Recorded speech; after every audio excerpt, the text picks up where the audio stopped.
in my personal predictions. Last night was AEW's final pay-per-view of the year, and not only did they smash it out of the park, I believe that last night was truly one of the best pay-per-views of 2020, if not the best pay-per-view of the quarantine edition of wrestling. We saw a new number one contender, new champions being crowned, and must I say, an amazing main event. And we're dissecting it all right here on a brand new episode of Kimmy Talks Wrestling, starting right now.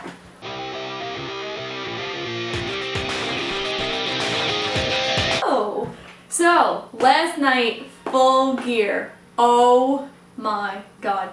This was literally probably one of the best pay-per-views of 2020. It was insane. There were so many good matches. In my opinion, there was only one bad match, and we're going to get to it.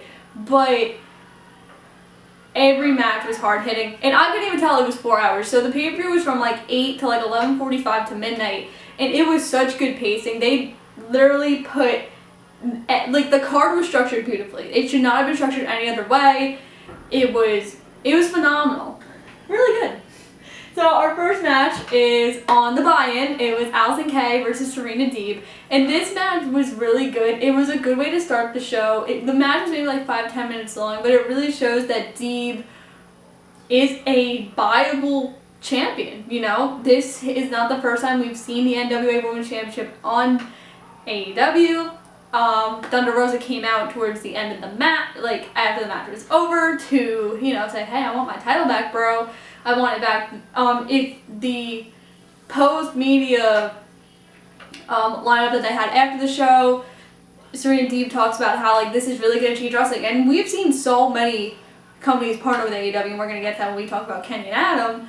But it was a good way to start the show. I believe Allison Kay is probably going to sign with AEW. They talked about this on the buy-in as well, that Kay has parted ways with NWA.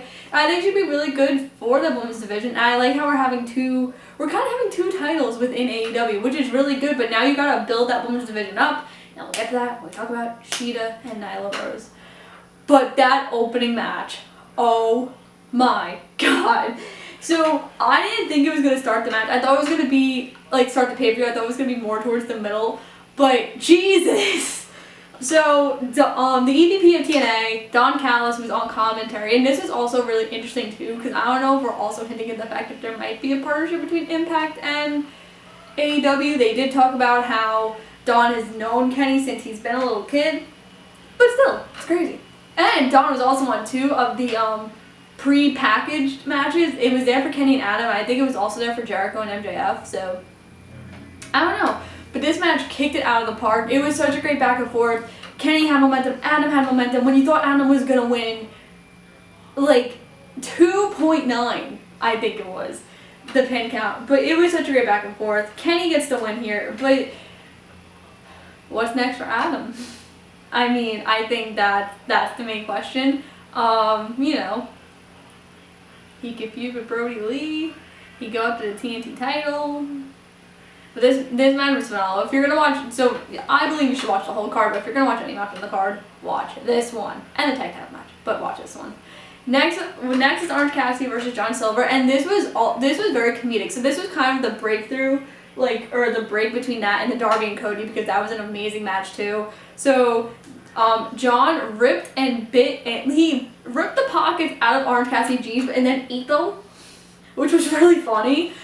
But it was good. It was a nice back and forth. You know, we've never seen Silver, I think, in one-on-one action. I know he's been on it on Dark. I don't think he's been on it or Dynamite or pay-per-view, so this was kind of his debut, but not debut. And he had a good showing. You know, Cassidy got the win here, of course, and this was really good too. But now, like, is Cassidy done with the Dark Order? He's gonna go back to the TNT title. I know that I know later on in the show they had that segment with Best Friends and Miro and Kip Sabian. But again, this was a really good back and forth. It was a 15-minute long match. It gave you time to cool down before we get into Darby and Cody. But well done, Darby and Cody. Ho ho ho. I really thought Cody had it. This was such a great back and forth. Like, you felt the sympathy for Darby because you wanted him to win, but you also wanted Cody to win too. And the amount of storytelling here, Cody comes out with the entire Nightmare family. Literally, he had like 10 people there. Arn is on the outside. Arn is like yelling at Cody, like, do this, do this, do this. There was the one point where he hit the crossroads.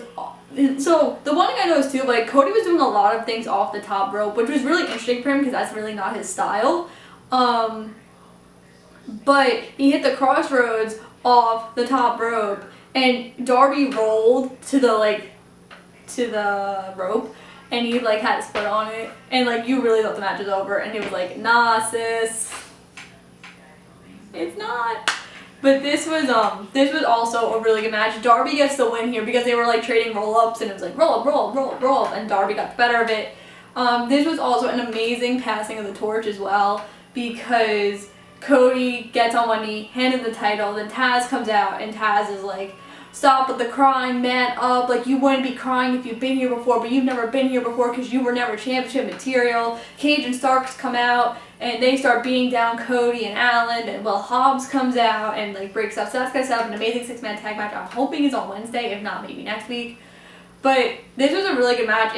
It's also nice because now you're segueing into so many programs for the TNT title, and I talk about this when I talk about Raw, how with the WWE title right now, you have, you know, Randy, you have Drew going after Orton, and you have The Fiend, and you have Miz, and you have so many ways you could go, and now with the TNT title, you have Cody gonna try to get his title back, you have Cassie's gonna try to probably get in there, you have Ricky Starks, you have Brian Cage, you have all these contenders, and that's what you need to build your mid-card.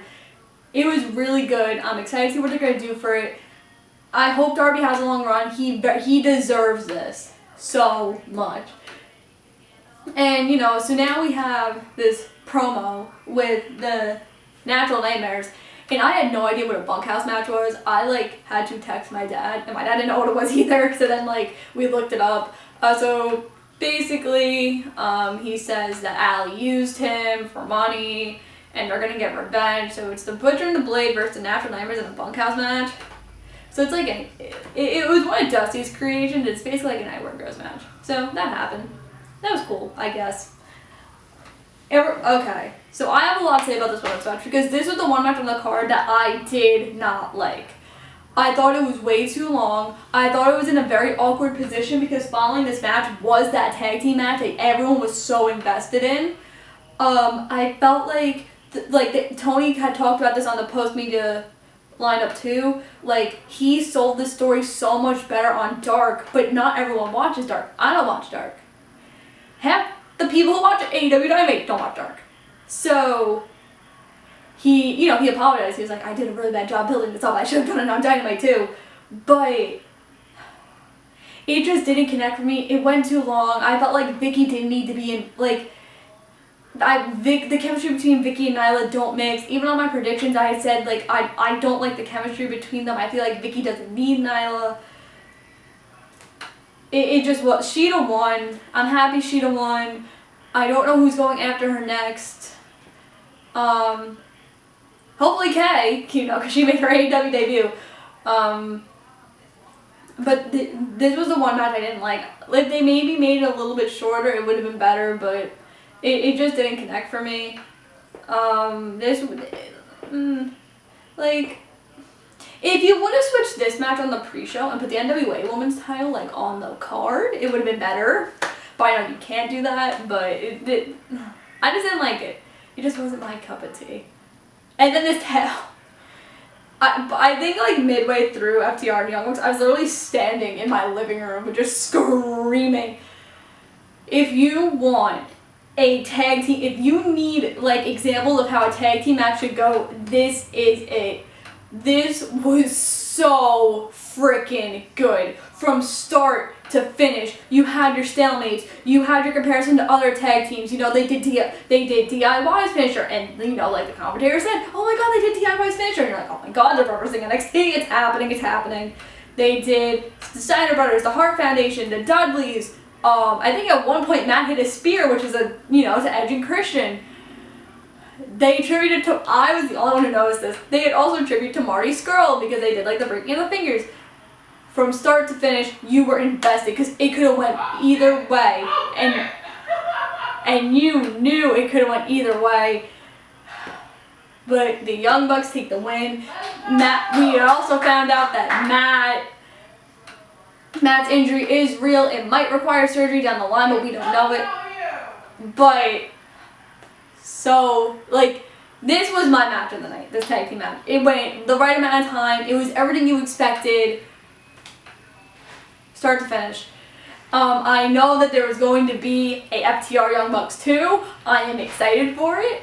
I want them to play this out though. I don't want it to be next week on Dynamite. I want you to play this out, so maybe it happens at Revolution, maybe all out next year. Just play it out, you know. But this was really good. Like, WWE, take notes because it's how you gotta book your tag team division. Next was Sammy Guevara versus Matt Hardy in the Elite Deletion match.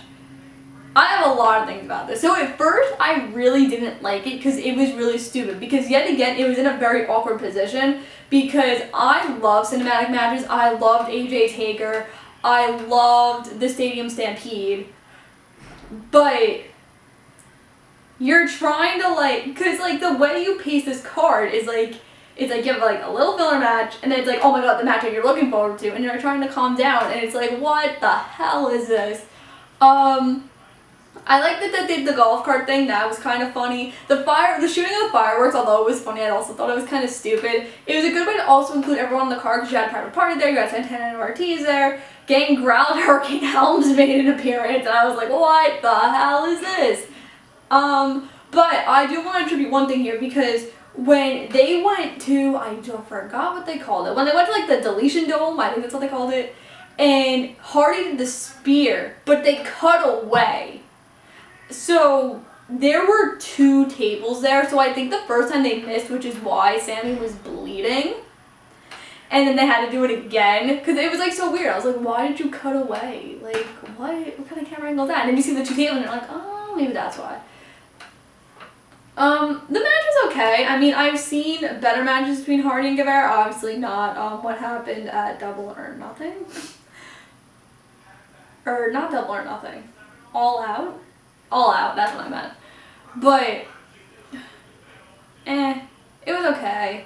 It wasn't the best match on the card. It wasn't the worst match on the card, but to me it could have been better. But I'm happy that feud's over. Let's move on. MJF is in the Inner Circle. So this was a match of pure shenanigans. You had everyone cheating here. Baseball bats were trying to be used, poking at the eyes. MJF paid tribute to Eddie Guerrero months until their next pay-per-view. But this was really, really good. I'm excited for Chris Jericho on Day 2, and I'm excited to see what MJF's going to do in the Inner Circle.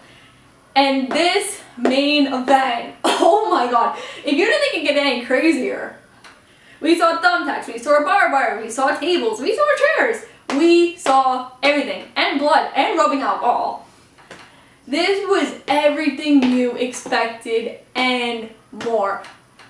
I don't even have words. Because part of me wanted Eddie to win, but then part of me, because this is what I thought, because I knew that whatever happened in the number one contender match was going to lead into what happened in the main event and what happened in the tag match. But there was no way I could see Kingston, being a viable contender for Kenny. So I knew having him and Moxley do it made sense, and Kenny came out towards the end of the match to, confront him and be like, I'm versing you now, buddy. But this was really good. There were times where you're like, oh, he's gonna say I quit, he's gonna say I quit. And this was a match that really everyone's like, who the hell is gonna say I quit? I'm not gonna say it. He's not gonna say I quit, he's not gonna say I quit either. The only thing though is I go back to Hell in a Cell when this also happened, where usually the ref has the mic. So do you say I quit? Do you say I quit? Because no one heard Kingston say it. So that's my one thing. I get that you were trying to make him utter it because he didn't want to, but that would be my one little fix is having us hear him say I quit. But basically, Moxley put him in a chokehold and he had barbed wire on the neck and that let him say I quit. Moxley retains the title. Moxley and Omega's gonna happen. I'm assuming a Revolution, not sure. Also within this, Lance Archer is looking for more contenders. If you remember, it was supposed to be Archer and Moxley, but Archer had COVID. Also, the other skit you had was the best friends and Sabin and Miro, and they were like, oh, we're gonna get you, revenge, whatever. So, like I said, I fully think Full Gear is the pay-per-view of 2020 because it was amazing top to bottom. Except for the women's match. But 10 out of 10. And you can tell because I'm wearing the Elite shirt and it's Sunday. And usually I only wear wrestling shirts 1 or 2 times a week. So that is your Full Gear review. Make sure to tune in on Tuesday when we review Raw and then back on Thursday when we review Dynamite. And also this week, that laughing isn't good because I'm recording this during the Chicago Bears game and I'm really hoping that like the Bears aren't losing. Cross fingers. But also, if you're watching all my other videos, I've been hinting of something big coming and I hope it's going to happen sometime this week. And then when it's done, I'm going to post it. It's going to be huge. Yay! So make sure to like this video, comment what you thought about Full Gear. Make sure to click that button for notification and subscribe. Thank you for tuning in for another episode of Kimmy Talks Wrestling. I will see you Tuesday where we review Raw. And we're almost, there's really only 2 pay-per-views left of 2020, which is crazy. It's just Survivor Series and TLC. Like, wow. I felt like the Royal Rumble was yesterday. Bye, guys.